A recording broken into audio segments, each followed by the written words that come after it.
আসসালামু আলাইকুম। আশা করি সবাই ভালো আছেন। চলুন জেনে নেওয়া যাক রাসূল সাল্লাল্লাহু আলাইহি ওয়াসাল্লামের রাতের ইবাদত ছিল। ইমাম আহমদ সাঈদ ইবনে হিশাম রাদিয়াল্লাহু তাআলা থেকে বর্ণনা করেন, সাঈদ ইবনে হিশাম রাদিয়াল্লাহু তাআলা একবার ইবাদত ও আল্লাহর রাস্তায় জিহাদে জীবন কাটিয়ে দেওয়ার ইচ্ছা করলেন। এই ইচ্ছা থেকে নিজের পরিবার পরিজন থেকে বিচ্ছিন্ন হয়ে সব সম্পত্তি বিক্রি করে দিলেন। তিনি আজীবন আল্লাহর রাস্তায় জিহাদের উদ্দেশ্যে তিনি বিক্রয়কৃত অর্থ দিয়ে যুদ্ধের জন্য সরঞ্জাম কিনলেন এবং রোম সাম্রাজ্যের বিরুদ্ধে জিহাদে বের হওয়ার মন স্থির করলেন। নিজ গোত্রের লোকদের কাছে তিনি মনের কথা ব্যক্ত করলেন। শুনে তারা বললেন, আল্লাহ রাসূল সাল্লাল্লাহু আলাইহি ওয়াসাল্লামের জীবদ্দশায় আমাদের 6 জন ব্যক্তি এমন ইচ্ছা পোষণ করলে রাসূল সাল্লাল্লাহু আলাইহি ওয়াসাল্লাম তাদের বারণ করে বলেছিলেন, আমার মধ্যে কি তোমাদের জন্য উত্তম আদর্শ নেই? এই কথা শুনে সাঈদ ইবনে হিশাম নিজের সিদ্ধান্ত পরিবর্তন করেন। তিনি ইবনে আব্বাস রাদিয়াল্লাহু তাআলার কাছে গিয়ে বিতর নামাজ সম্পর্কে জানতে চাইলেন। ইবনে আব্বাস রাদিয়াল্লাহু তাআলা তাকে আম্মাজান আয়েশার কাছে যাওয়ার পরামর্শ দিলেন। তিনি আয়েশা রাদিয়াল্লাহু তাআলা এর কাছে গিয়ে বললেন, হে উম্মুল মুমিনুন, রাসূল সাল্লাল্লাহু আলাইহি ওয়াসাল্লামের চরিত্র কেমন ছিল? উত্তরে আয়েশা রাদিয়াল্লাহু তাআলা বললেন,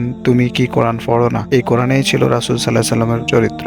এরপর রাসূল সাল্লাল্লাহু আলাইহি ওয়াসাল্লামের তাহাজ্জুদ সম্পর্কে জানতে চাইলে আয়েশা রাদিয়াল্লাহু তাআলা আনহা বলেন, সূরা মুজাম্মিলের শুরুতে আল্লাহ তাআলা তাহাজ্জুদ ফরজ করেছিলেন। ফলে রাসূল সাল্লাল্লাহু আলাইহি ওয়াসাল্লাম ও সাহাবীরা পুরো 1 বছর রাত জেগে তাহাজ্জুদ পড়তেন। এই কারণে তাদের পা ফুলে যেত। 12 মাস এভাবে তাহাজ্জুদ পড়ার পর আল্লাহ তাআলা সূরার শেষাংশে নাজিল করে তাহাজ্জুদ নামাজ নফল করে দেন। এরপর রাসূল সাল্লাল্লাহু আলাইহি ওয়াসাল্লামের বিতর সম্পর্কে জিজ্ঞাসা করলে আয়েশা রাদিয়াল্লাহু তাআলা বলেন, আমরা রাসূল সাল্লাল্লাহু আলাইহি ওয়াসাল্লামের স্ত্রীরা রাতের বেলা রাসূল সাল্লাল্লাহু আলাইহি ওয়াসাল্লামের জন্য মিসওয়াক ও ওযুর পানি প্রস্তুত করে রাখতাম। সময় মতো তিনি ঘুম থেকে জাগ্রত হয়ে মিসওয়াক ও ওযু করে একসঙ্গে 11 রাকাত নামাজ পড়তেন। এরপর আল্লাহর জিকির করে দোয়া পড়তেন। এরপর রাসূল সাল্লাল্লাহু আলাইহি ওয়াসাল্লাম যখন বৃদ্ধ হয়ে গেলেন, তার শরীর ভারী হয়ে গেল, তখন তিনি 9 রাকাত নামাজ পড়তেন। রাসূল সাল্লাল্লাহু আলাইহি ওয়াসাল্লামের অভ্যাস ছিল যে তিনি কোনো নামাজ শুরু করলে তা নিয়মিত পড়তেন। শুরু করে কয়েকদিন পর আবার ছেড়ে দিতেন না। কোনো ব্যস্ততা, ঘুম বা রোগ ব্যাধির কারণে নামাজ পড়তে না পারলে দিনের বেলা 12 রাকাত পড়ে নিতেন। তিনি আরো বলেন, রাসূল সাল্লাল্লাহু আলাইহি ওয়াসাল্লাম কোরআন এক রাতে পুরো কোরআন খতম করেছেন বা রমজান ছাড়া অন্য কোনো মাসে ধারাবাহিক 1 মাস রোজা রেখেছেন বলে আমার জানা নেই। মুসলিম তাফসীর ইবনে কাসির।